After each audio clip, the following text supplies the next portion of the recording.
Ahí está. Entonces vamos a esperar a que su compañero se conecte y mientras tanto, no sé si alguien más también me envió cosas.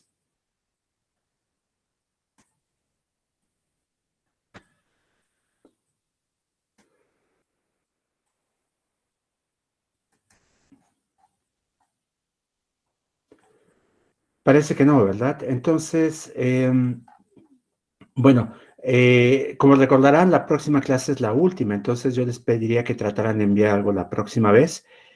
Voy a esperar a que Víctor se conecte para discutir sus propuestas, por supuesto. O Víctor, ¿te pudiste conectar otra vez? A lo mejor está ahí y no lo estoy viendo. Ah, sí, ahí estás. Perfecto, Víctor. Entonces, voy a empezar a ver tu propuesta de solución. Creo que fue la que vimos la vez pasada, profe. ¿Esta es la que vimos la vez pasada? Ah, Sí, yo no subí nada. ¿me enviaste una nueva? No, Supongo que ahora no. sí yo no. No, No, sí, no. ajá, entonces nadie me ha enviado nada. Bueno, No. está bien, no hay ningún problema. Que como me llegaron varias anoche, pensé que alguien había enviado, pero ya muy tarde para que yo las bajara y seguramente es de mi otro grupo de lógica. No hay ningún problema. Bueno, yo invito a los demás a que traten de resolver algo de aquí el miércoles para que podamos verlo en clase, porque va a ser la última sesión del semestre. Entonces, ¿les parece bien que empiece con el tema 4, que quedamos que no es un tema que va a estar en evaluación, sino que simplemente vamos a ver para completar el curso? ¿De acuerdo? Sí, está bien. Profe, nada más una duda rápida así de la tarea. Adelante. El ejercicio 5 de la tarea había dicho que es opcional o eso no entra, o que es opcional, algo así entendí. A ver, déjame ver qué dice en el ejercicio 5. Me parece que sí dije algo al respecto.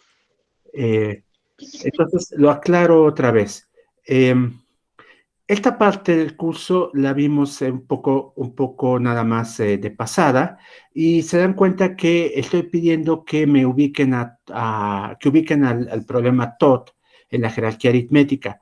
Esa parte yo creo que se puede hacer con lo que vimos aquí en clase. Lo que no voy a pedirles que hagan y que es opcional y que les va a dar puntos extras si lo hacen, es demostrar que es un problema completo para ese nivel. Ya iba a decir cuál era el nivel, me detuve a tiempo, Ah, ya sea pi1, pi2 o sigma 1, sigma 2 o delta 1, delta 2, lo que sea, de la jerarquía, es que es completo para ese nivel. Perdón, esa parte pueden saltársela. Pero la otra parte sí, expresan por medio de la jerarquía aritmética. Entonces es opcional la segunda perfecto. parte del problema.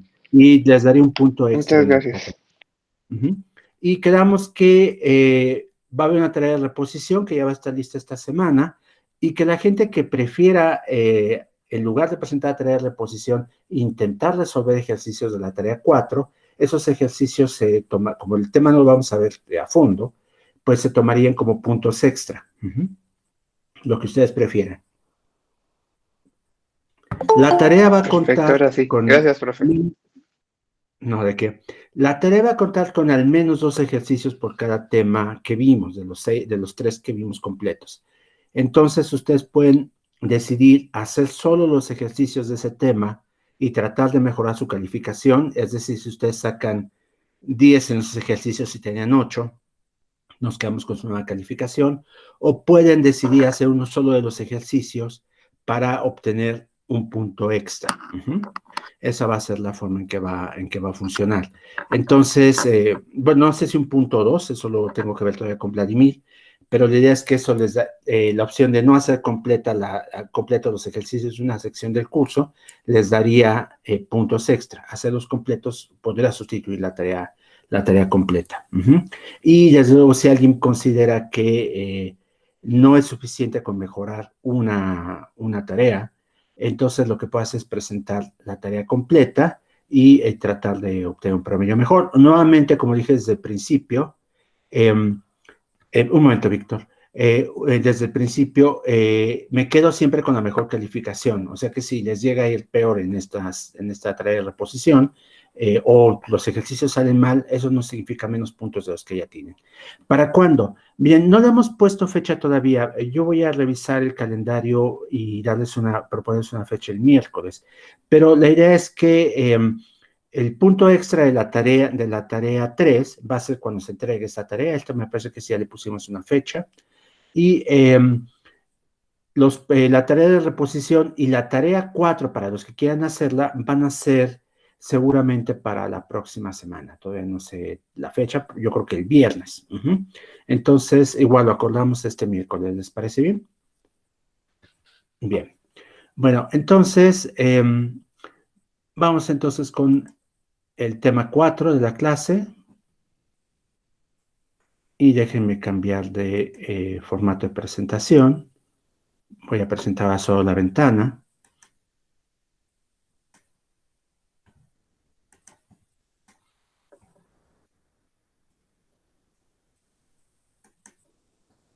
Ahí está, todo el mundo está viendo las láminas, ¿verdad? Bien, bueno, el tema central de esta parte del curso es el hecho de que, aparte del modelo computacional que vimos, las máquinas de Turing, hay otros modelos alternativos a él. Y muy pronto, casi inmediatamente que estos modelos se produjeron, cosa de semanas a veces, se demostró que estos modelos eran equivalentes matemáticamente en un sentido importante, en un sentido relevante para lo que estaban tratando de hacer, y eso llevó a la formulación de algo que se conoce como la tesis de Church-Turing. Entonces piensen que esto es una presentación práctica de la tesis de Church-Turing, y mucha gente le puede parecer un tema de filosofía de las matemáticas o algo así, pero es un tema bastante práctico, como van a ver más adelante. Bien, entonces, recuerdan que les conté que las máquinas de Turing surgieron como una forma de aterrizar por medio de un formalismo matemático, lo que Hilbert llamó un procedimiento efectivo, es decir, una especie de receta de cocina que nos permitía resolver un problema sin necesidad de recurrir a la inspiración, sino solo por medio de pasos mecánicos predeterminados y que se basaban en la manipulación de símbolos. La idea de Hilbert es que si podíamos encontrar un procedimiento así que nos permitiera contestar la pregunta de si un teorema del cálculo de predicados es un teorema o no, un candidato a teorema, quiero decir, pues no podíamos resolver una buena parte de los problemas de las matemáticas.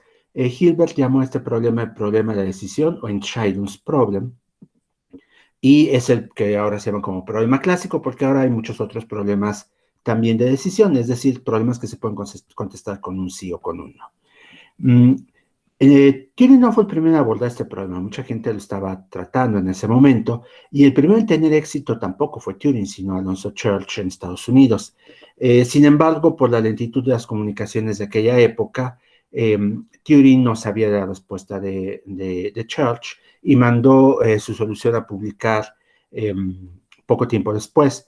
Uno de los árbitros, la verdad es que no sé quiénes fueron los árbitros, no sé si se sepa o no, desconozco esa parte de la historia, pero uno de los árbitros le hizo notar a Turing que esto ya se había publicado, pero dado que había sido un descubrimiento simultáneo porque se había hecho de manera independiente, le pidieron a Turing que demostrara que su solución era equivalente a la otra, y eso es lo que hizo Turing. Entonces, la solución de Turing, que son máquinas de Turing, resultó equivalente al cálculo lambda, que es la solución de Alonzo Church, y poco después Post terminó su solución, que es por medio de algo parecido a las gramáticas, son lenguajes combinatorios, y resultó que también es equivalente, y eso llevó a mucha gente a postular esta tesis. Esta tesis lo que dice es lo siguiente: toda función que es efectivamente calculable, es decir, que hay un procedimiento efectivo para calcularla, es calculable por una máquina de Turing. La tesis está formulada de esta manera porque, pues, el modelo que ganó más aceptación, a pesar de que todos son equivalentes, pero en la práctica el que ganó más aceptación fue la máquina de Turing. Entonces, por eso la tesis se conoce así. Sin embargo, se le llama tesis de Church-Turing, porque no fue Turing el que formuló esta idea, sino Church. Church, en un complemento a su artículo del 36, dijo que, pues, En realidad todas estas nociones eran equivalentes y que por lo tanto él creía que esta noción de calculabilidad efectiva estaba capturada por cualquiera de estas y por lo tanto se estaba hablando del mismo objeto matemático. Entonces, en honor a Church, que formuló la tesis, se llama así tesis de Church-Turing, pero el que hizo de ella una especie como de programa de investigación fue un alumno de Church, Stephen Klein, del que hemos hablado varias veces en el curso. Entonces, justicia podría decirse que la tesis es Church-Turing-Klein. La idea entonces es esa, que todos los procedimientos efectivos para calcular una solución a un problema se pueden implementar por medio de una máquina de Turing o por medio del cálculo lambda o por medio de gramáticas o por otros medios que vamos a ver aquí. Desde luego que es posible en teoría formular mecanismos, y lo voy a decir en términos muy cuidadosos, eso de mecanismos que son más poderosos que la máquina de Turing. Sin embargo, estos mecanismos se basan en principios que realmente son matemáticamente muy distintos a los que están a los que subyace en la máquina de Turing. Y en los 90 y la década antepasada ya, la del 2000-2010, se formularon dos nociones distintas de la calculabilidad efectiva, no basadas en máquinas, sino basadas en propuestas, vamos a llamarlas axiomáticas. Una claramente axiomática, la otra que se puede capturar axiomáticamente. La primera es obra de Wilfred Sieg, que lo que hace es extender el trabajo de un alumno de Turing, Robert Gandy, y que sintetiza en dos axiomas la idea de calculabilidad efectiva. Y estos dos axiomas se basan en la idea de que un mecanismo que utiliza símbolos discretos, es decir, que no son infinitamente divisibles en partes, por un lado, y que por otro lado tiene acceso a un número finito de información en un tiempo finito, es equivalente a una máquina de Turing. Y Sieg publicó esta definición axiomática en un artículo que ahora es muy famoso, que tiene un título muy ingenioso, que se llama Church Without Dogma. Church no es por una iglesia, aunque puede interpretarse así, por supuesto, esa es la intención de Sieg con ese título. Se refiere a Alonzo Church, no a una iglesia particular, ¿no? Entonces es la tesis de Church-Turing, sin dogma, sino con axiomatizada. A cualquiera que lo quiera consultar, está en la página de Wilfred Sieg. Me parece que en la bibliografía puse referencias a este artículo. Se puede bajar de manera gratuita un borrador. Entonces es bastante interesante, pero es más bien de naturaleza histórica y filosófica. La versión de Gurevich, que es la que se hizo unos años después, un tanto en desconocimiento del trabajo previo de Sieg, lo que hace es formular un mecanismo distinto. Que captura también la noción de computabilidad por medio de una especie de máquinas abstractas y que Gurevich tenía la intención de utilizar como una especie de fundamento de la ingeniería de software. No creo que haya tenido mucho éxito en que los ingenieros de software hayan retomado este mecanismo, pero sí en que mucha gente haya volteado a ver a esta otra formulación, y son formulaciones equivalentes, por supuesto, y son una forma distinta de expresar qué significa que algo es calculable sin referirse a un mecanismo específico, lo cual pues los hace bastante abstractas, matemáticamente muy interesantes. Pero les decía que esto tiene también efectos prácticos muy importantes, porque lo que vamos a ver aquí es que los modelos de computación que ocupamos en la práctica en el área son modelos equivalentes, y por lo mismo podemos trabajar con uno o con otro, y dependiendo de qué cosa nos sea más conveniente por razones prácticas y no por consideraciones teóricas. Entonces voy a ese punto. Aquí tengo esta lámina que en realidad, permítanme, me equivoqué, aquí está. Esta lámina que lo que hace es simplemente repetir algo que había presentado antes. ¿Se acuerdan que decíamos que las máquinas de Turing, tal y como las presentó en Turing, son mecanismos de decisión, nada más? Sí o no, es lo que contestan. Pero uno los puede transformar fácilmente en mecanismos que nos dan el resultado de una función, simplemente fijándose en qué quedó escrito en la cinta al terminar la ejecución de una máquina de Turing. Entonces, esto lo definíamos formalmente así. Decíamos que si teníamos una máquina de Turing con alfabeto de entrada sigma y alfabeto de la cinta gamma, entonces podríamos pensar que implícitamente esta máquina de Turing calcula una función a la que voy a llamar f sub m, donde m es la máquina respectiva, que va de sigma estrella a gamma estrella, y que se define así: alfa y beta están en esta función si solo si empezamos en la configuración inicial con alfa, vean, estado inicial, alfa está ahí como entrada, y empezamos a localidad 0, y después de un número finito de pasos llegamos a una configuración de aceptación, y estamos en alguna localidad n que es irrelevante en principio, donde estamos. Lo que nos importa es lo que quedó escrito en la cinta, esta beta, y esta beta es el resultado de la función. Recuerdan también que dijimos que una función definida de esta manera era, o más bien una función en general, era Turing computable si era posible encontrar una máquina de Turing cuya función definida estos términos era precisamente la función que queríamos calcular.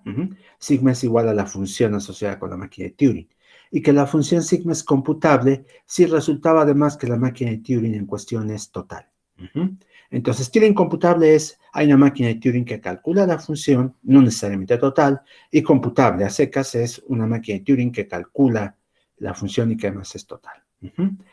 Entonces, que teníamos distintas formas para Profesor, pasar de... en ambos, el- Sí, profesor, en ambos funciones el contenido aquí ya importa, ¿verdad?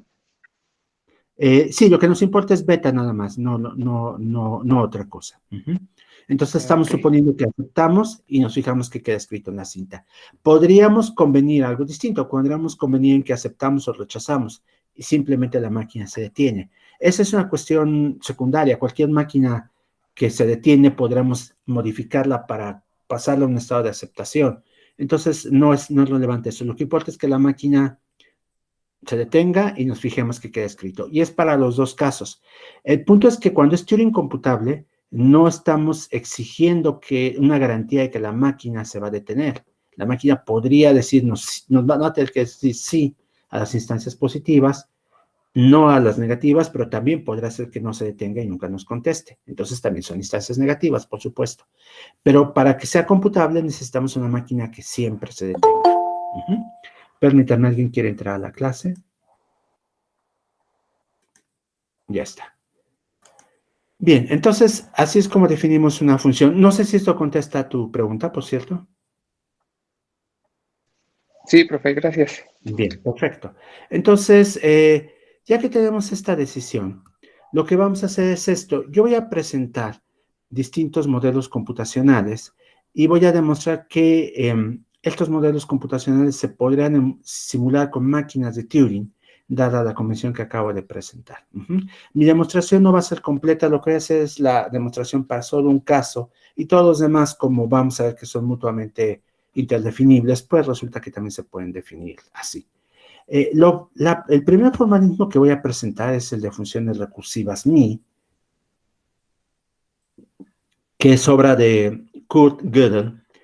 Según él, aunque no hay pruebas de que sea así, con ayuda fundamental de parte de Herbrand, un lógico francés que murió muy joven, entonces nunca hubo oportunidad, los historiadores nunca tuvieron oportunidad de preguntarle qué pasaba, si era cierto o no lo que había declarado Gödel, porque Gödel era una persona muy modesta, pero el punto es que ahora asumimos que es básicamente obra de Gödel por la correspondencia que hubo entre ellos, que fue realmente muy parca, un par de cartas, me parece, en una dirección y otra en otra. Y el caso es que es sobre todo obra de Gödel, que está retomando ideas que andaban circulando por ahí, en parte, por ejemplo, de algunas de Emily Noether y de otros, y que lo que hicieron fue definir computabilidad de una manera muy distinta. Estas funciones recursivas MI lo que hacen es basarse en la aritmética de los números naturales. Vamos a tener aquí una función, vamos a tener tres funciones básicas a las que vamos a llamar la función cero, la función sucesor y las proyecciones.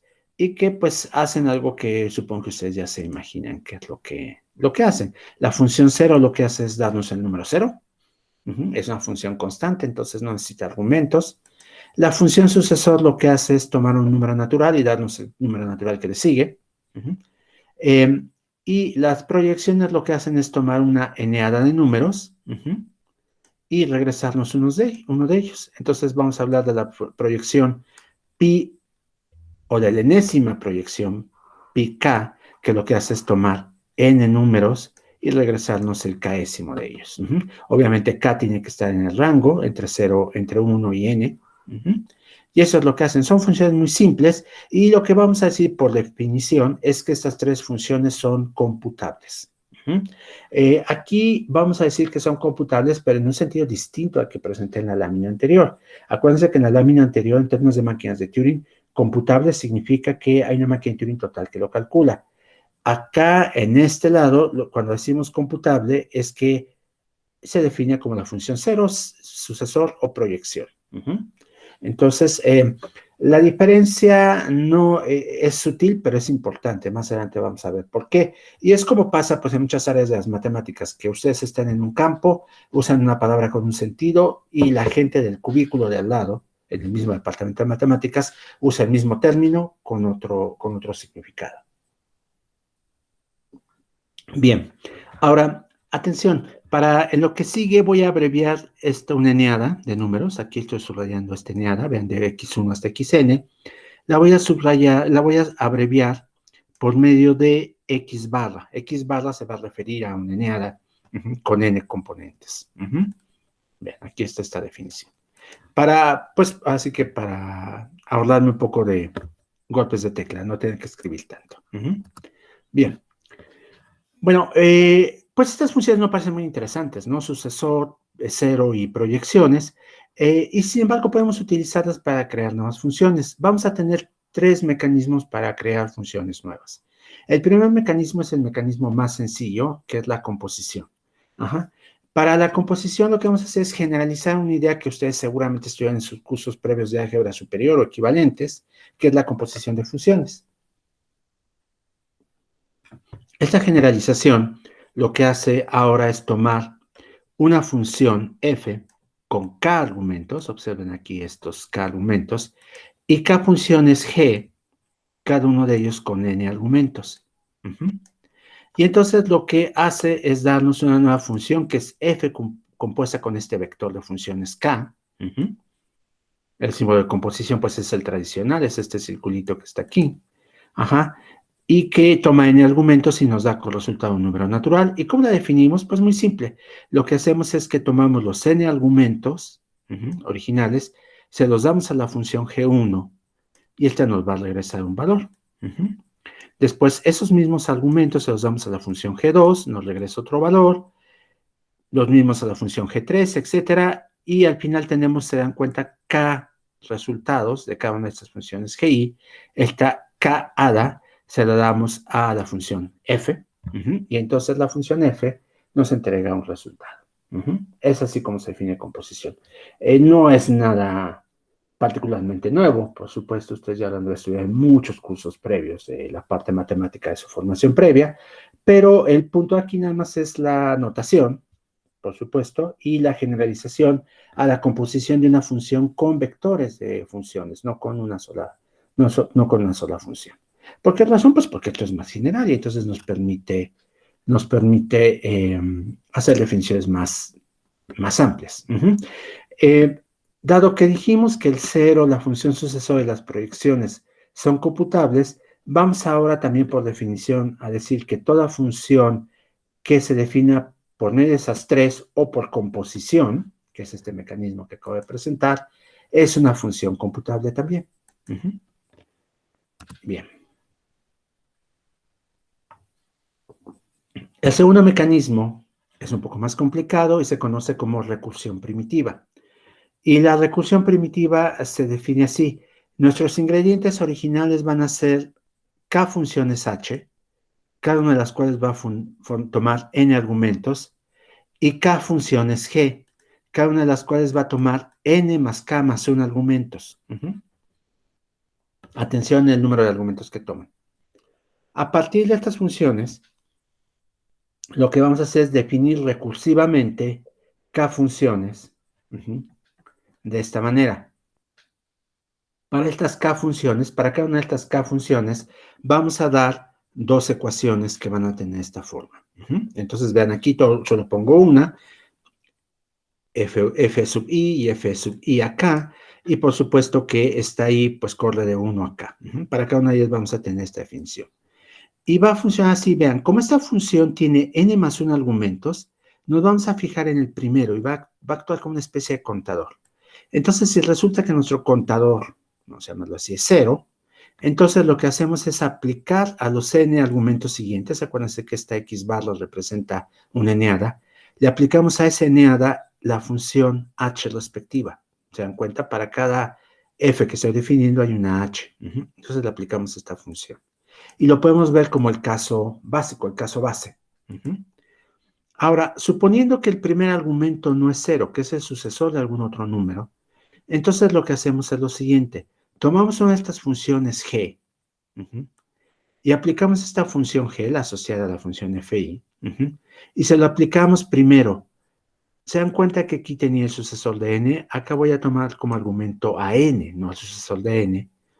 Después tomo como los siguientes argumentos a la eneada de argumentos a los que les iba a aplicar la función fi, ¿se dan cuenta? Entonces con esto tengo n, esta n me da el 1, y después lo que hago es lo siguiente, le aplico cada una de las otras f's a los siguientes argumentos, vean, a n y a la k, perdón, y a la eneada, ahí está. A cada uno de ellos les aplico eso y eso pues me da k argumentos, entonces aquí tengo k, que corresponde a esta otra k de acá arriba, acá tengo n con esta x barra, que corresponde a esto de aquí, y este 1 es el que corresponde al argumento al que le llamé contador de manera informal, y que, si se dan cuenta, es una forma de decirnos, pues ahora estás en el caso enésimo, estabas en el caso sucesor de n, estás en el caso enésimo. Esta, se dan cuenta que es una llamada recursiva bastante compleja, porque la función no solo se llama a sí misma, sino que llama también a todas las demás. Y es una forma mucho más general de definir recursión, porque de esta manera ustedes pueden definir de golpe una serie de funciones. No es una definición muy artificial, por cierto. El típico lenguaje de programación funcional que ustedes investiguen ocupa este mecanismo también para llamadas. Es decir, no tiene por qué ser recursivo a sí mismo, sino también puede llamar recursivamente a otras funciones. Entonces, este mecanismo que propuso Gödel en los 40 resulta que es un mecanismo que se utiliza muchísimo en los lenguajes funcionales que pues inventaron muchas décadas después. En particular, esta idea tan generalizada de recursión, aunque ya estaba presente ¿cómo se llama el predecesor de Scheme? Se me fue ahorita el nombre. Bueno, este lenguaje funcional, uno de los primeros que se basa un poco sintácticamente en el cálculo lambda, está presente en todos los que le siguen, por supuesto, después, ML, Haskell, Miranda, etcétera, ¿no? Es el mismo mecanismo. Entonces, aquí lo estamos utilizando de esta manera, con estas llamadas recursivas, y ustedes pueden decir, oye, pero aquí corres el riesgo de que haya no terminación, porque vean que nada me garantiza que tantas llamadas recursivas van a terminar. Y yo les diría, no, sí, hay algo que me lo garantiza. Observen cómo aquí estoy llamando la función originante con el sucesor de n. Cada uno de estos llamados es a n. Y no importa que aquí tengamos una cantidad explosiva de ramificaciones, porque cada función puede llamar a las otras una y otra vez, cada llamada sucesiva va a ser con un número natural inferior al que tenía. Si yo sigo así, por supuesto, llega un momento en que voy a estar llamando a estas funciones con 0, no con algún otro, no con el sucesor de un número, y con 0 lo que hago entonces es, pues, remitirme a la función h. Yo estoy suponiendo que la función h, pues, también podrá ser recursiva, por supuesto, pero en caso de que no lo fuera, aquí aterriza todo el cálculo. Entonces, esto termina.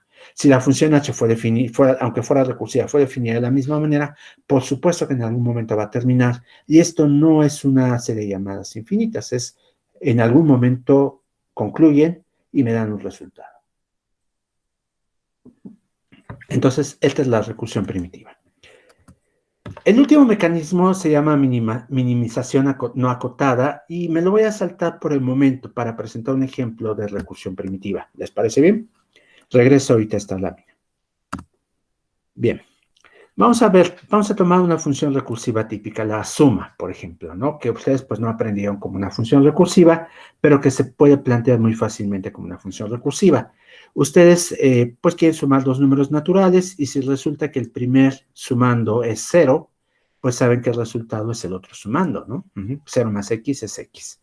Ahora, supóngase que el primer sumando no es el 0, sino el sucesor de algún otro número.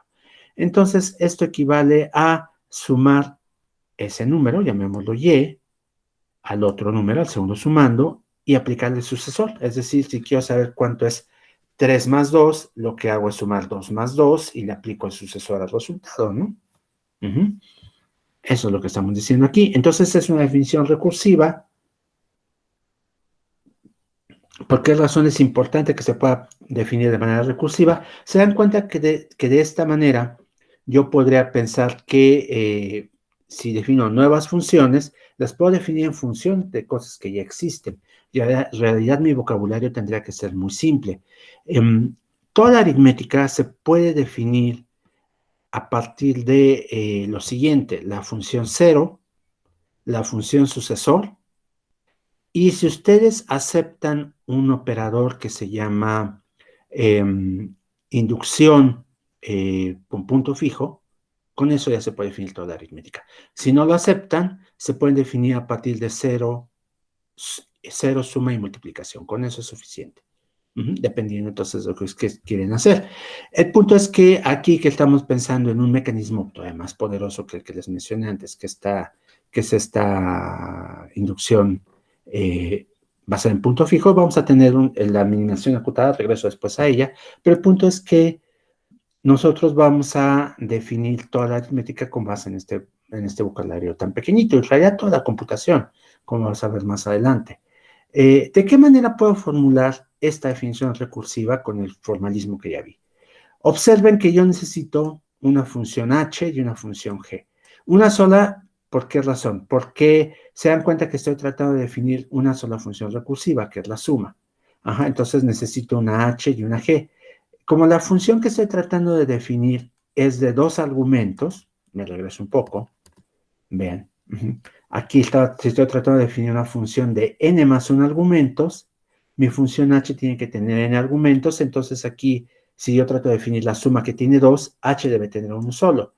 Y para eso, necesito una función g también, que debe tener n más k más 1.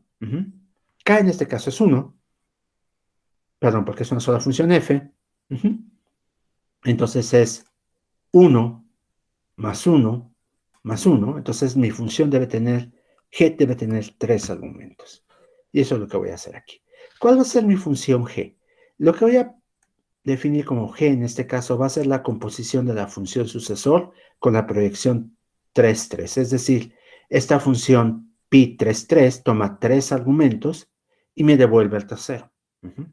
Y entonces de esa manera defino la suma. Vean, f aquí tiene el papel de la suma, y entonces f de 0x lo que hace es regresarme la proyección 1, 1 de x, que podemos verla como una especie de identidad. Es decir, tome la x, el argumento, y me lo regresa sin cambiarlo. Que es lo que tenemos en esta primera línea acá arriba. La función aplicada al sucesor de algún número y a x, lo que hace es lo siguiente. Va a aplicar esta función g, y esta función g entonces toma 3 argumentos, y, x y f de y x. Vean cómo estoy haciendo el llamado recursivo aquí en este punto, pero el llamado recursivo ya se hace con el predecesor de este otro número. Entonces esto termina en algún momento. Y vean cómo es lo mismo que tenemos aquí. Calculo la suma de y x. Estos dos primeros argumentos no me sirven, entonces los voy a desechar. Pero a la suma de y x lo que hago es aplicarle la operación sucesor, que es lo que tengo acá arriba. Entonces se dan cuenta, hice la transformación de una definición recursiva expresada en términos no formales, por medio de un par de ecuaciones, al formalismo que acabo de ver de las funciones recursivas mi. Y el punto más importante es que cualquier función recursiva que tenga este formato se puede traducir a este formalismo. Y entonces se dice que esa función es recursiva primitiva y más importante, es computable, dado que cero proyección, y cuando te dije cero proyección y sucesor son computables y composición es computable, agrego ahora a la lista la recursión primitiva, toda función definida a partir de las que ya vimos, y recursión primitiva es computable. Bien, entonces, ¿dudas? ¿No? Bien, continúo entonces. Ya que tenemos este ejemplo, permítanme regresarme, me falta el último, la minimización no acotada o minimalización no acotada, como ustedes quieren llamarla. Esta función o este mecanismo lo que va a hacer es calcularme otra función a partir de una función ya dada. Entonces, mi función ya dada va a ser una función g que toma n más 1 argumentos y me da por resultado un argumento. Y esta función lo que hace es basarse en otra función. Perdón, esta es la función que tengo ya dada. La nueva función va a tomar n argumentos y me va a dar un solo argumento. Y va a estar definida así.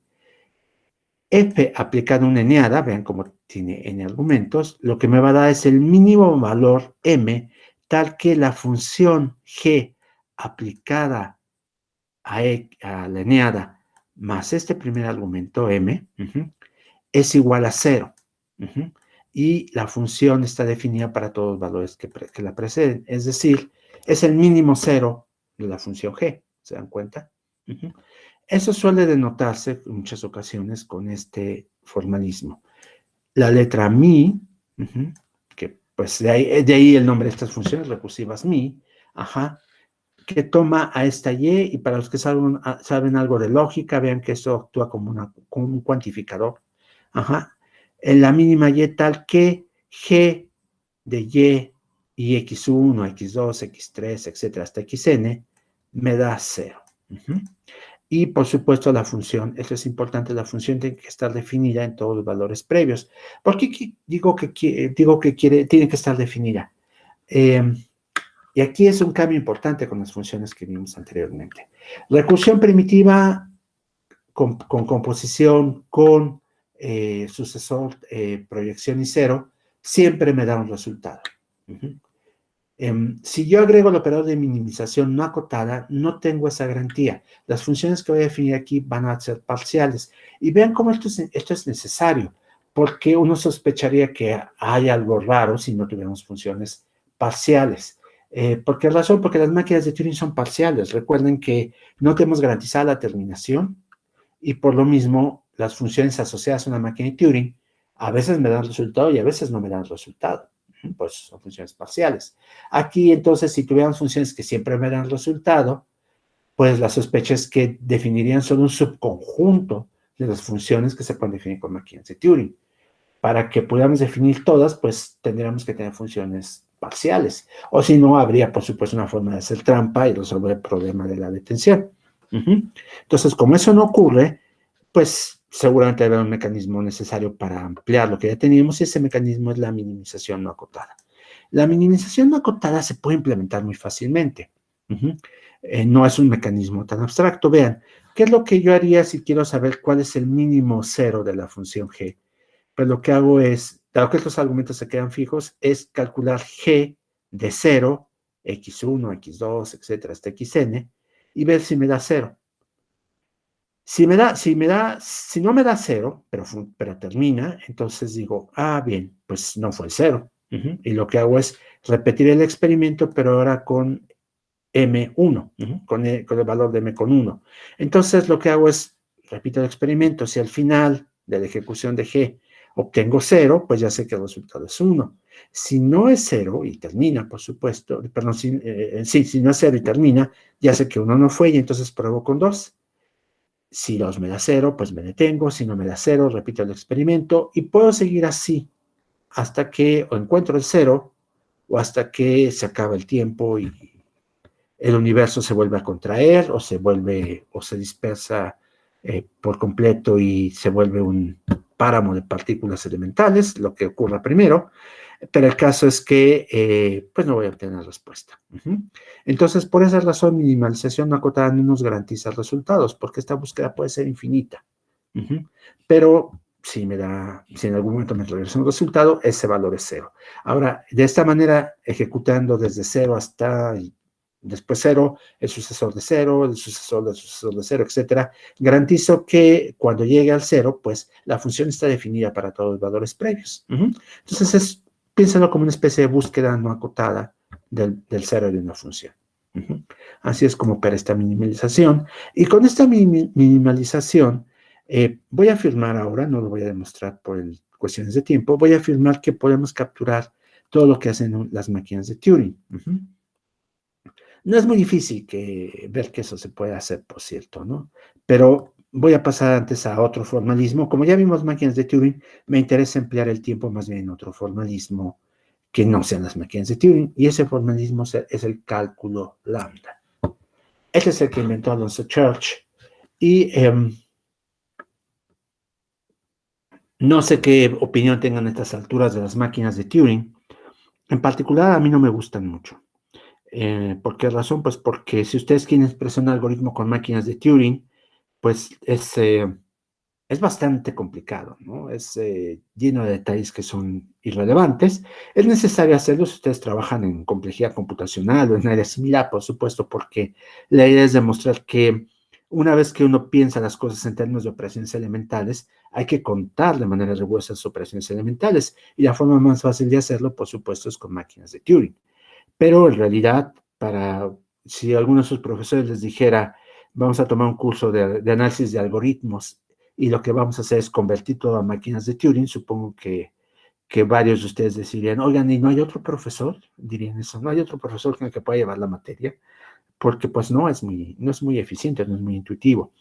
Es un poco lo que pasa con el libro de Donald Knuth, que es una persona a la que yo admiro mucho, pero la verdad es que yo no estudié más que unos cuantos algoritmos en su libro de Art of Computer Programming, no sé si ustedes lo conocen.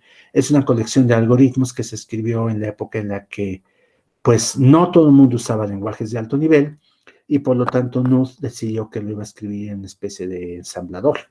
Entonces los algoritmos aparecen en el lenguaje ensamblador y son, pues por un lado se ve claramente cuál es su complejidad, porque pues el ensamblador que ocupó es muy primitivo, pero por otro lado son bastante poco intuitivos. Hay libros de análisis de algoritmos mucho más comunes, mucho más populares, como el Corman y demás, que utilizan pseudocódigo, que es una especie de lenguaje de programación de alto nivel abstracto, ¿no?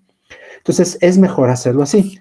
Bueno, pues el cálculo lambda es un poco del estilo de esta decisión, ¿no? O también como el chiste del profesor que manda a sus alumnos a cazar un elefante a África.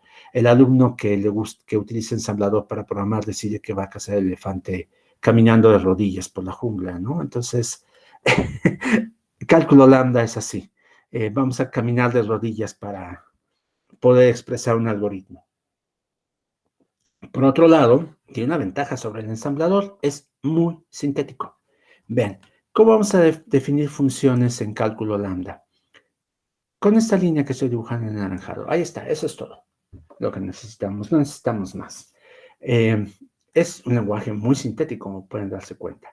Lo que vamos a hacer es lo siguiente, vamos a definir un conjunto de términos, al que vamos a llamarle lambda mayúscula, y estos términos se definen por medio de la siguiente sintaxis. Es una gramática independiente del contexto, como pueden darse cuenta. Tengo dos símbolos no terminales, que son la letra lambda. Aquí por coincidencia aparece una V invertida, pero eso es nada más porque la fuente que utilicé para hacer mis láminas hace que sean muy parecidas, pero no es una V invertida. Esta es una lambda mayúscula, es un no terminal. El otro no terminal es la letra V, que denota variables, y una variable puede ser la letra W, la letra X, la letra Y, la letra Z, y todas estas letras con subíndices para tener un número infinito de variables. Esto pues ya vimos que se puede definir una gramática independiente del contexto, ya lo hice antes, entonces no tiene mayor chiste, ¿no? El punto es que un término lambda puede ser una variable o puede ser, vean, paréntesis, la letra lambda minúscula, una variable, y después otro término lambda y un paréntesis. O bien puede ser un par de términos lambda encerrados entre paréntesis. Ajá. Eso es todo. No se necesita más para tener el cálculo lambda.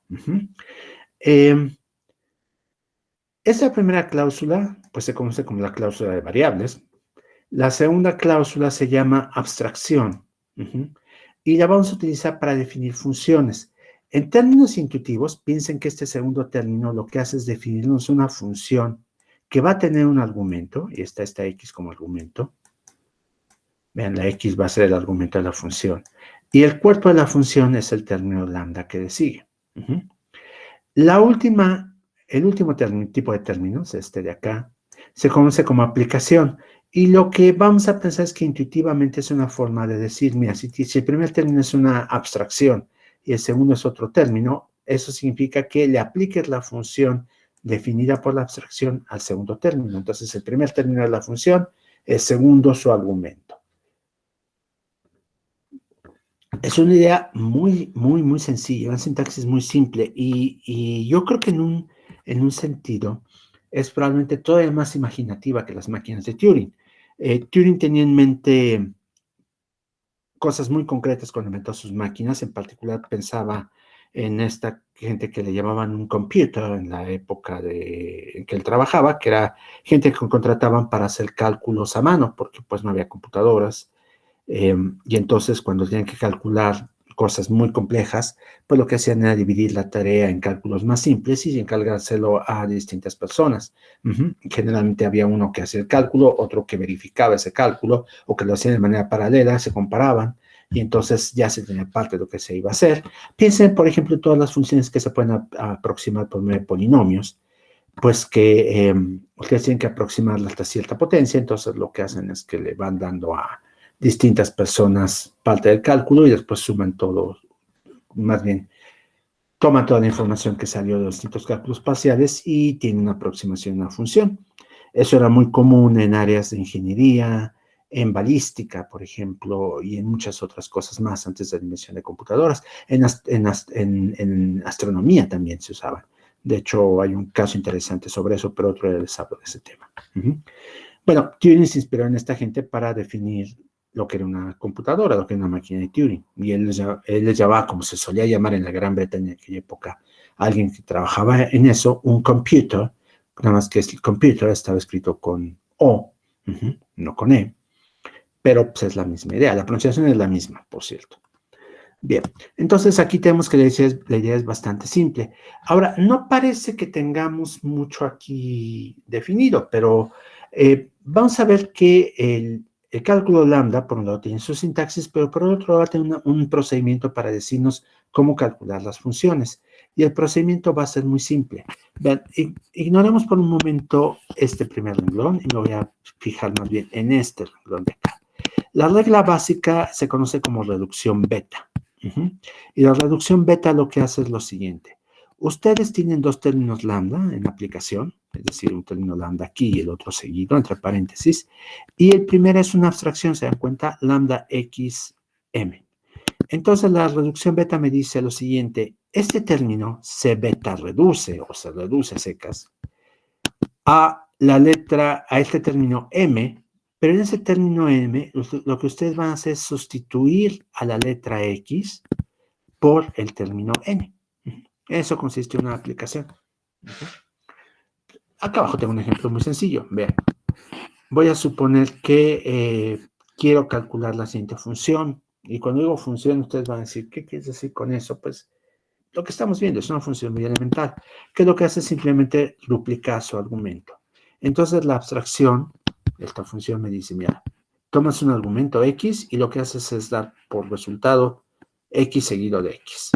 Y se lo voy a aplicar a la variable z.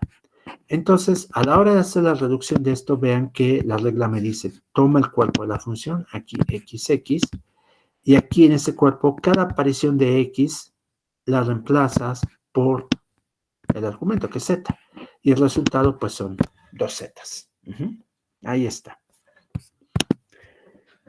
Algunos de ustedes probablemente escépticos han de decir, ¿y eso es todo? No se hace nada más con el cálculo lambda. Y la respuesta es no se hace nada más con el cálculo lambda. Y eso es lo sorprendente y lo genial de esta invención de Church, que desarrolló junto con sus alumnos, Klein era uno de ellos, porque es posible capturar todo lo que es computable con este formalismo tan sencillo y esta operación tan básica de sustitución. Cualquier cosa que se les ocurra que pueden hacer, se puede hacer así, y con esto me refiero a pues lo que ustedes hacen en lenguajes de alto nivel que tienen procedimientos muy sofisticados, cosas muy complejas como orientación a objetos, herencia, etcétera, etcétera, etcétera. Todo eso es posible hacerlo por medio del cálculo lambda. No digo que sea lo más sensato, por supuesto, es como les decía, si ustedes se proponen cazar un elefante caminando de rodillas y con 2 ladrillos en cada mano, se puede hacer, por supuesto, ¿no? Pero cuesta trabajo. La cuestión es que aquí, este es un curso más teórico y lo que nos preocupa es la posibilidad en principio, no la versión práctica. Sin embargo, desde el punto de vista práctico, ya hablando en serio, y lo digo para que no suene que esto es, que estoy diciendo cosas que son negativas del cálculo lambda, digo, sí, las estoy diciendo, pero también tiene cosas positivas, es que en realidad es un mecanismo muy poderoso. Muchas de las cosas que ustedes tienen en lenguajes de alto nivel, en última instancia están implementadas por mecanismos similares. Y cuando no están implementadas así, funcionan muy mal. Cualquiera de ustedes que ha intentado programar una función recursiva en Java, por ejemplo, se habrá dado cuenta que es pésima idea, que Java tiene un manejo muy malo de la recursión. Se satura muy rápido la memoria por la forma en que lo maneja Java. Entonces, pues todos sus libros de Java dicen, no lo hagas así, hazlo, conviértelo en un ciclo while. Digo, dado que Java es así de malo para manejar la recursión, tiene muchas otras virtudes, pero para eso es muy malo, pues es un consejo sensato. Pero hay alternativas. Es posible implementar un mecanismo que surgió en el contexto de lenguajes basados en cálculo lambda, que es el mecanismo de continuaciones, que lo que hace es manejar la recursión de manera muy eficiente, y hay bibliotecas para hacer esto en Java, y entonces pueden tener funciones recursivas eficientes en Java también, usando en el fondo cálculo lambda. Entonces no es para nada un mal modelo computacional. Bien, ahora lo que me interesa aquí no es nada más presentarlo como modelo abstracto, sino que vamos a ver que es equivalente al mecanismo de funciones recursivas MI que ya había antes. Se dan cuenta que funciones recursivas MI es un mecanismo de muy alto nivel de abstracción, es decir, no hacemos referencia a lo que lees de memoria, no hacemos referencia a celdas en una cinta, es totalmente abstracto, se los presentan a ustedes y esto es matemáticas puras, no parece computación. Y de hecho, Gödel en su momento lo presentó así, como un mecanismo de matemáticas puras, aunque él ya conocía muy bien el trabajo de Turing, fue uno de sus promotores al principio, y sabía que pues, era equivalente y por esa razón lo presentó.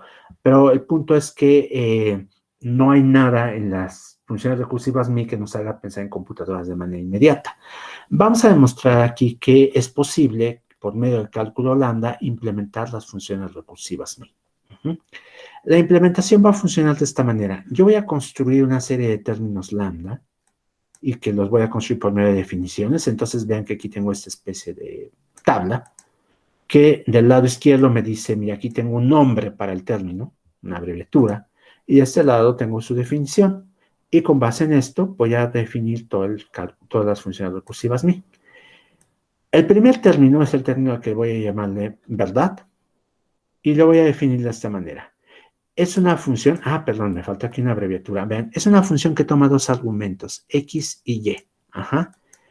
¿Por qué digo que son dos argumentos? Porque te hace una abreviatura de lo siguiente, vean, aquí lo tengo en general.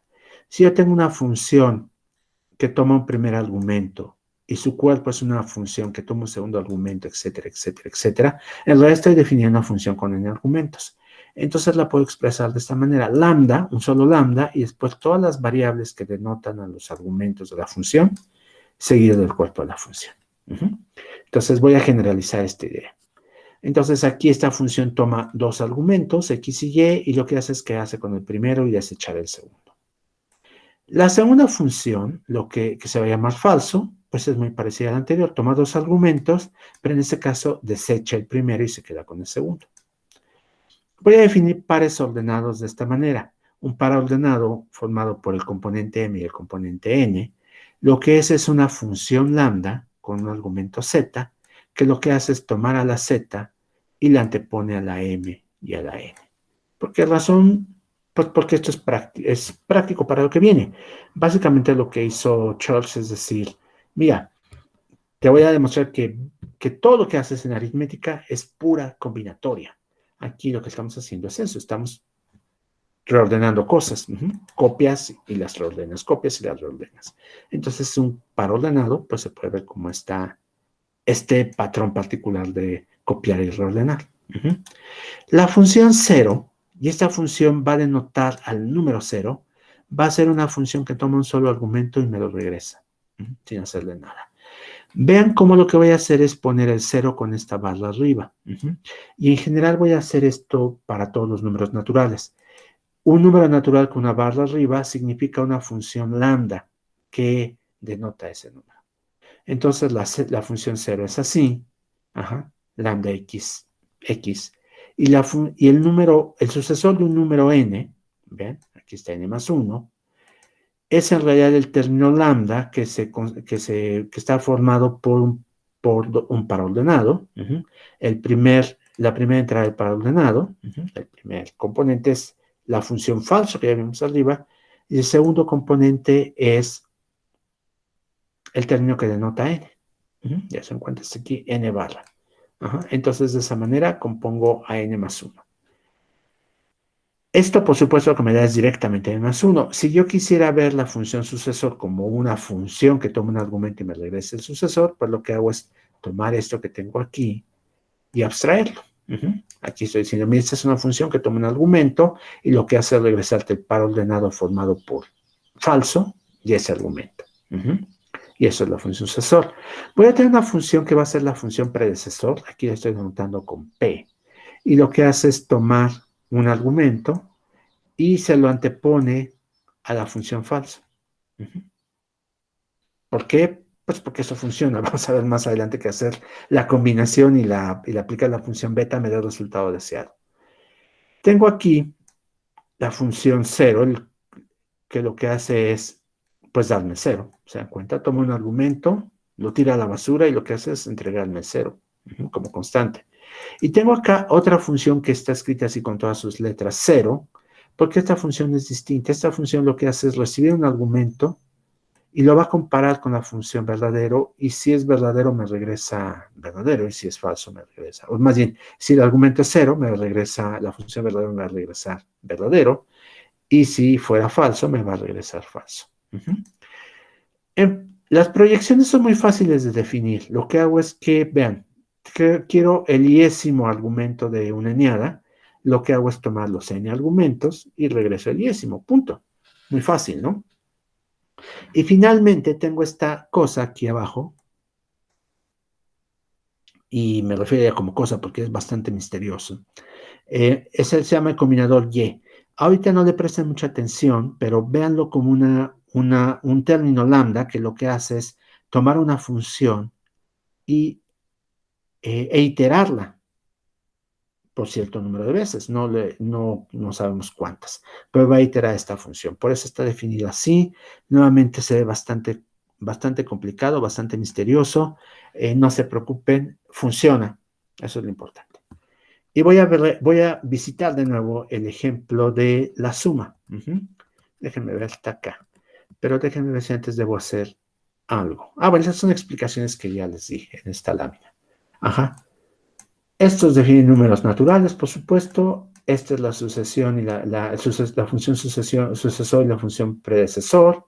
La función 0 nos da verdad si su argumento es 0 y falso en caso contrario. Como les dije, las proyecciones están definidas así. El término Y o Y es el combinador Y que nos va a permitir definir la recursión más adelante.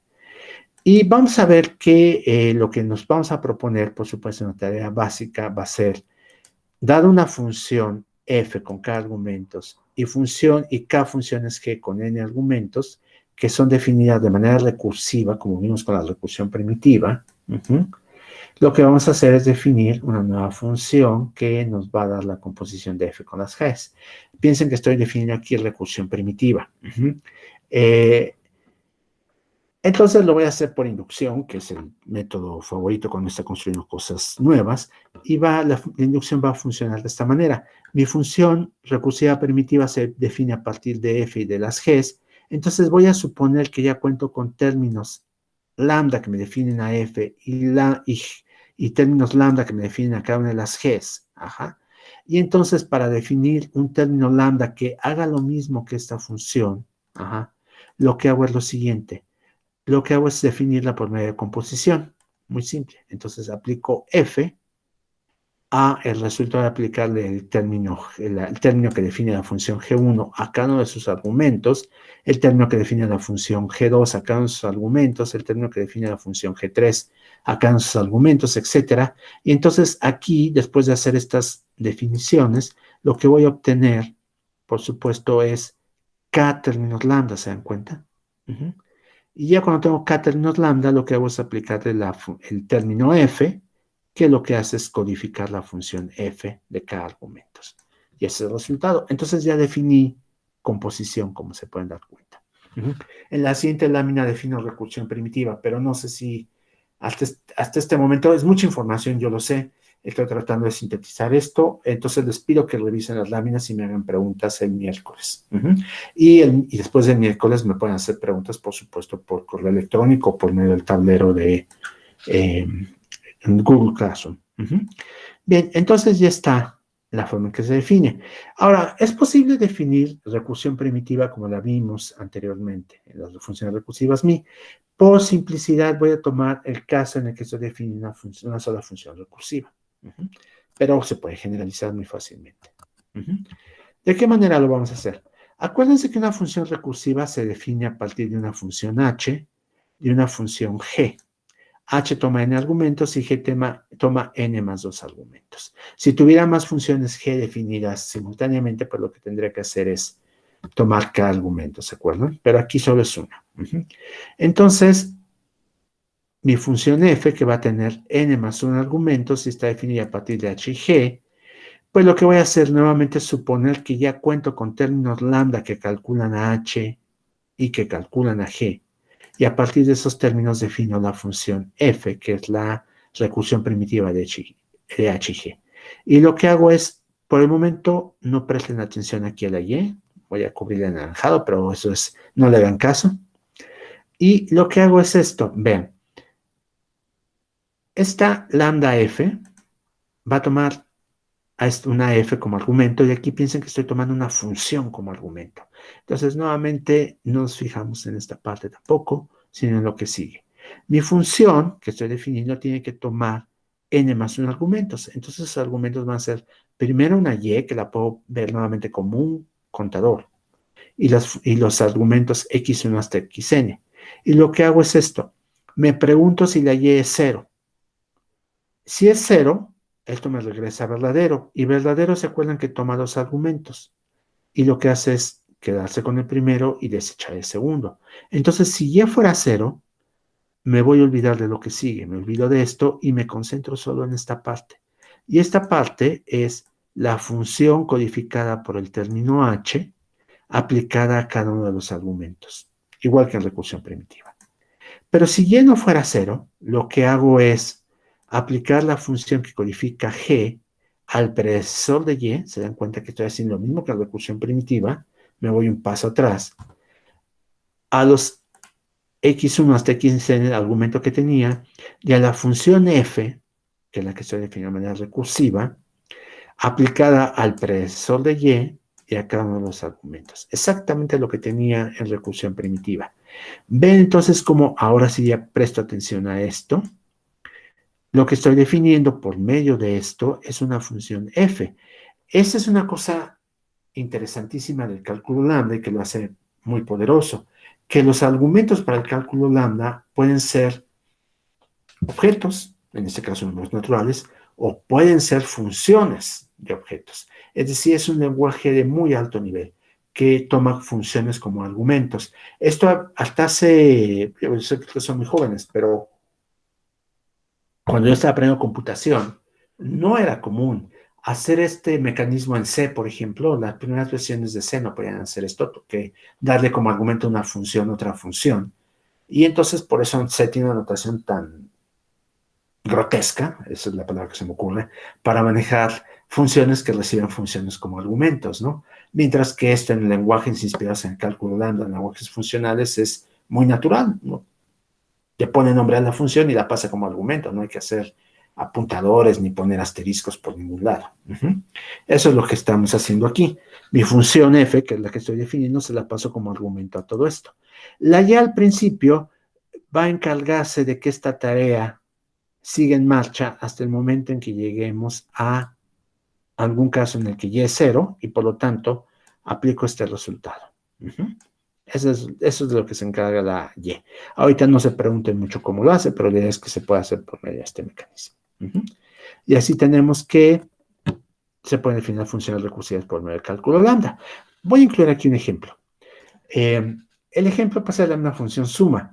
¿Se acuerdan que la función suma la habíamos visto? Voy a retroceder varias láminas para ir a ese punto otra vez.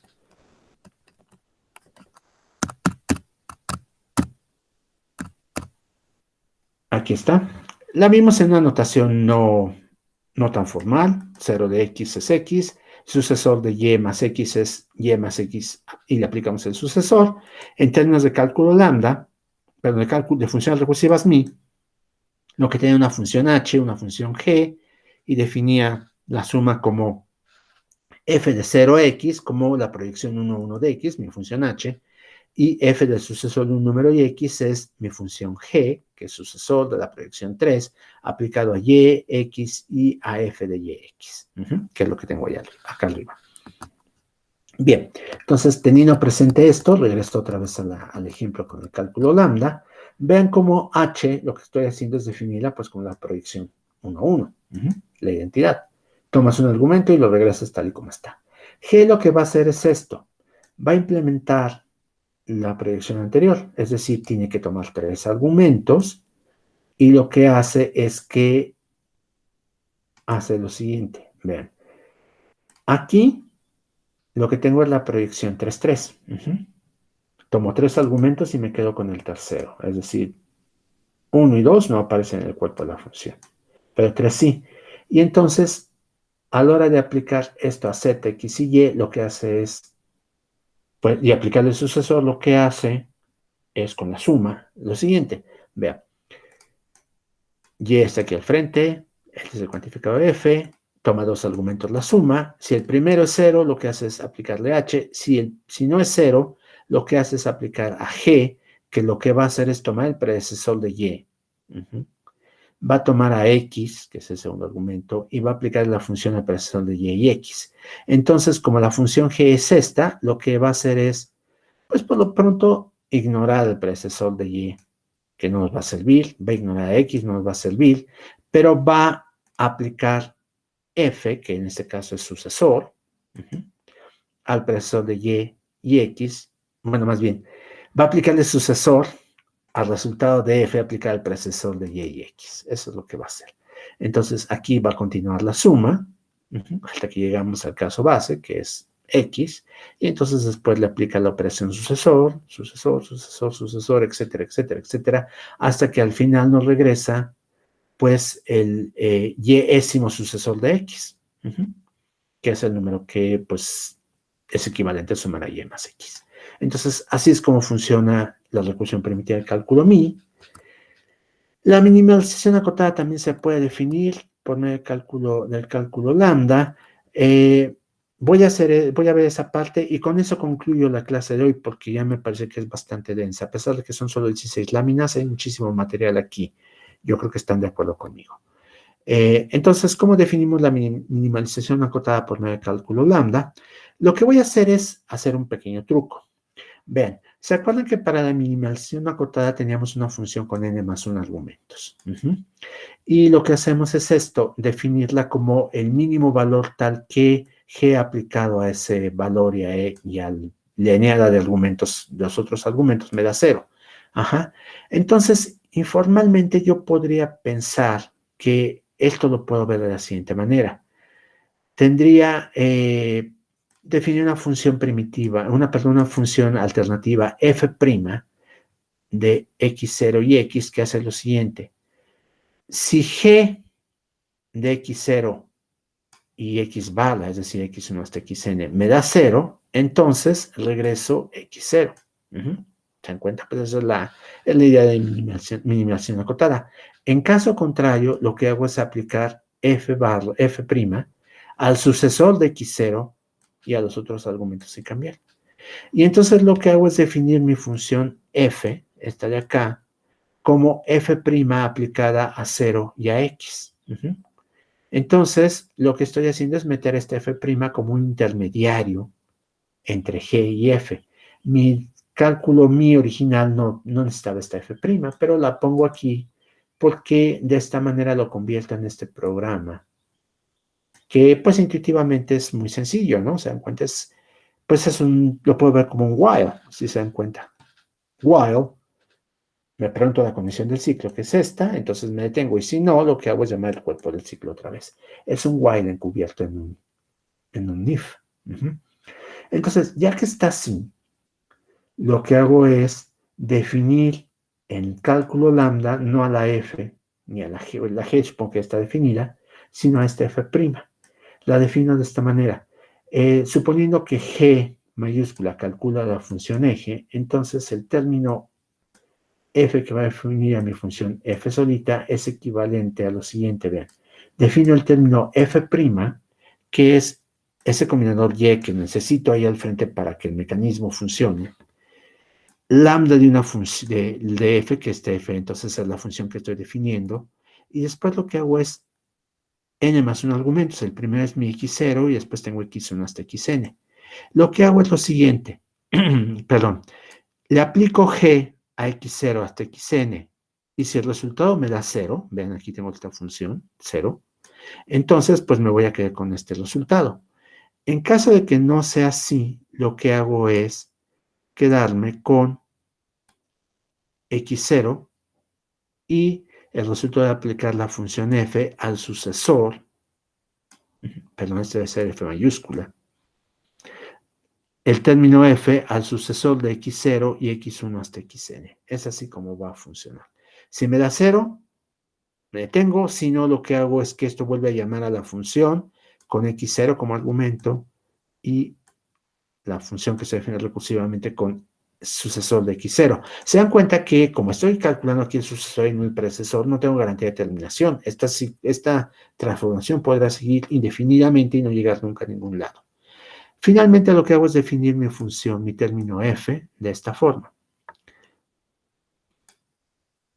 Como lambda x1 hasta lambda xn, y aplicando el término f', que es el que define aquí arriba, a el número 0, codificado como un término lambda, y x1 hasta xn. Es así como defino minimalización no acotada en el cálculo lambda. Para los que quieran ver esto en un lugar distinto a mis láminas, aparecen definiciones alternativas en el Cousin, conceptualmente más simples, pero la definición del Cousin no incluye minimalización no acotada. Y yo tomé estas definiciones de una presentación distinta que está basada en el Barendrecht, que no puse en la bibliografía, pero no la tomé directamente del Barendrecht, sino de un libro una síntesis que escribió mi director de tesis de doctorado, Chris Hankin, que se llama Lambda Calculus for the Working Computer Scientist. Entonces, se puede bajar en internet la mayor parte del libro, si alguien quiere buscarlo. De todas maneras, el libro de Chris no incluye esta última parte, que esta transformación de la minimalización no acotada en cálculo lambda. Entonces, si alguien quiere consultar en otro lado, yo no recuerdo haberla visto en ninguna parte. Es simplemente, como dicen en lenguajes de programación, es azúcar sintáctico. No es ninguna cosa original, pero me parece que ayuda a entender cómo se puede implementar esto en términos de cálculo lambda, sin meterse mucho en estudiar el comportamiento del combinador Y, que el combinador Y por sí mismo nos da todo esto, pero requiere muchas páginas de lectura antes de que entienda cómo funciona. Entonces aquí lo tomamos como caja negra y esto funciona. Bien, me detengo por ahora, no sé si tengan preguntas. Supongo que muchas, pero si alguien tiene preguntas en este momento, si prefieren pensarlas con más calma y enviármelas por correo o plantearme la próxima clase, también es posible. Entonces, les cedo la palabra.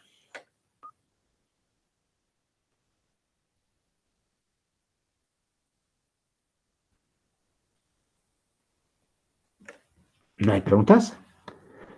Bien, bueno, recuerden que los que quieren irse por la vía de obtener puntos extras haciendo la tarea 2, la parte más difícil de las láminas es la que acabo de presentar hoy. La otra parte es conceptualmente bastante más simple. Entonces, pero la tarea se puede contestar con esto de manera completa. Yo voy a poner ejercicios relativamente simples de esto. Ah, bueno, no es cierto, ya está la tarea lista. Puse ejercicios relativamente simples que simplemente replicando los procedimientos que aparecen en las láminas deben funcionar. Pero si no es así, pues consúltenme con toda confianza, ya sea por medio del correo electrónico o por medio del tablero de Google Classroom. Insisto, ¿comentarios o preguntas ahora? Yo, profe, una pregunta, se me trabó un poquito el internet cuando al principio estaba lo de las tareas. Entendí que la tarea 4 es opcional y podemos hacer las tareas anteriores para ganar puntos extra, ¿o ya no? No es exactamente eso. La tarea 4 es opcional, esa parte la pescaste bien. Pero las otras tareas no, las otras tareas tienen que entregarse a fuerza. Lo único que es opcional en la última tarea, la tarea 3, es que el ejercicio 5 puedes contestar solo la primera mitad, o bien el ejercicio completo y tienes un punto extra que se te aplica a esa misma tarea, y lo voy a trasladar a otra, por cierto. Si alguien saca 10 en la tarea 3 y aparte se gana el punto extra, se lo paso a tareas previas. Eso es todo. Ahora, para las tareas de reposición, ustedes van a tener la opción de hacer la tarea, los ejercicios que corresponden al tema que quieran reponer, hacer solo uno de esos ejercicios y obtener puntos extra, o bien hacer toda la tarea y reponer la calificación de todas sus otras tareas. Te pinto un escenario. Suponte que tú sacaste 8 en la primera tarea y quieres subir a 10. Entonces, lo que tienes que hacer es escoger un ejercicio de la primera tarea y entregarlo correctamente.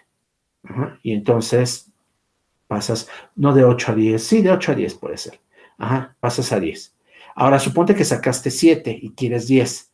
Entonces, lo que tienes que hacer es todos los ejercicios de la tarea de reposición que corresponden al primer tema.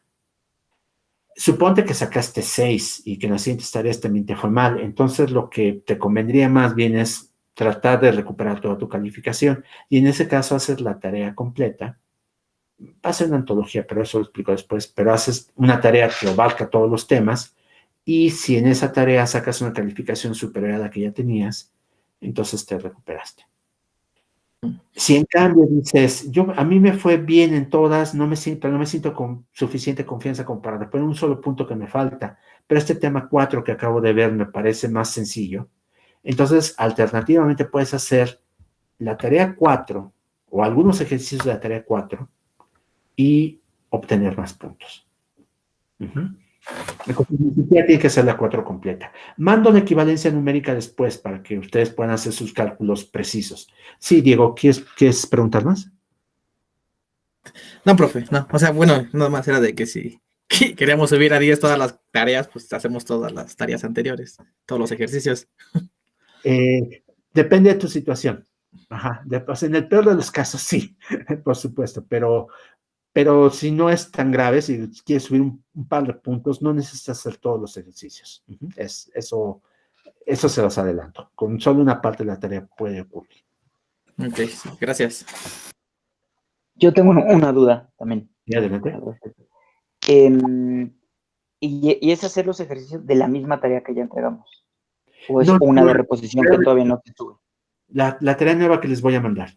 Acuérdense que aparte de las que hay, va una tarea de recuperación. Esa la subo esta semana. Entonces son esos ejercicios los que tendrían que hacer, por supuesto, no los que ya hicieron. Ok. Son muy similares, no, a mí no me gustan esos casos en los que de repente el ejercicio más difícil aparece de la nada en el último en la última tarea, que a mí me lo hicieron en varios cursos en la facultad y tuve suerte y lo saqué correctamente en todos los casos, pero no siempre es así, ¿no? Que les dicen, a ver, ustedes han visto esos memes, ¿no? Que les están enseñando a sumar y después en el siguiente ejercicio dicen, y ahora intégrame esta función por partes, ¿no? No, yo no hago eso. Entonces va a ser muy parecida a lo que ya hicieron en la recuperación. ¿Más preguntas? Veo que hay preguntas sobre todo de la tarea, más que de contenido del curso. Entonces, déjenme trabajar mañana mismo en la tarea de recuperación. La subo junto con las reglas de calificación para que ustedes puedan hacer cálculos de ver qué les conviene y más bien con base en esa información concreta me hacen preguntas. ¿Les parece bien? Yo por lo pronto les pido que traten de hacer los ejercicios de la parte 3, si no la tarea 3 les va a costar mucho trabajo, para que el miércoles le dediquemos un tiempo a eso, ¿no? Bien, bueno, si no hay más, entonces voy a detener la grabación, y terminamos la clase poco después.